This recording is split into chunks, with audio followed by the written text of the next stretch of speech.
আমি বাংলাদেশের famous fitness ফিগারসদের জিজ্ঞাসা করেছি তাদের পছন্দের চিট মিল কোনটা। Give me your craziest cheat meal idea. যে জিনিসটা আমি খুব বেশি পছন্দ করি সেটা হচ্ছে ফ্রাইড চিকেন। আমি যেটা আপনারা বার্গার নিতে পারেন আর ফ্রাইস নিতে পারেন। মেইন কথা কি, আমি বেশি খাইতে পারি না। কিন্তু আপনি যদি বলেন যে আমার ফেভারিট চিট মিল বা কি, আমার বিরিয়ানি অনেক পছন্দ। হ্যাঁ, 16 inch হোল পিৎজা। কাচ্চি ভাইয়ের কাচ্চি কয় প্লেট? এক প্লেট উইথ রোস্ট বোরহানি কাবাব 3 পোচ লেবু বোরহানি বাদামের শরবত ফিন্নি and then দুধ। Favorite cheat meal myself, আমি probably gonna go have burger and steak, তারপরে বিরিয়ানি, এই তিনটা মাথায় রাখছি। একসাথে? হ্যাঁ, একসাথে মানে কালকেই খাবো।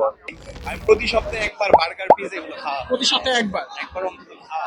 ইয়ে থাকবে আপনার সসেজ, সসেজ, গ্রিল চিকেন, দেন হচ্ছে মিটবল, আর হচ্ছে ফ্রেশ হচ্ছে সস, যেটা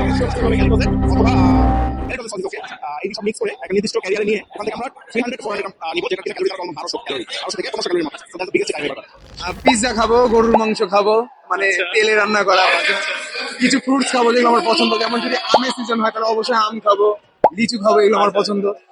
এই টাইপের খাবারগুলো খুব বেশি ফ্যান্সি না। আমার বার্গার অত পছন্দ না, আমার পিৎজা যেহেতু রাজশাহী সেজন্য লিচু আম থাকবে। লিচু আম এটা আমার খুব পছন্দ। তো এটা যদি ফলের সিজন থাকে আর ওই সময় আচ্ছা, চিকেন করি তাহলে খাবো। বার্গার হারফির কয়টা? একটা Herfy Angus burger and French fry. আর ক্লায়েন্টের বাইরে যদি কিছু খাই, সো ব্লুবেরি চিজ কেক।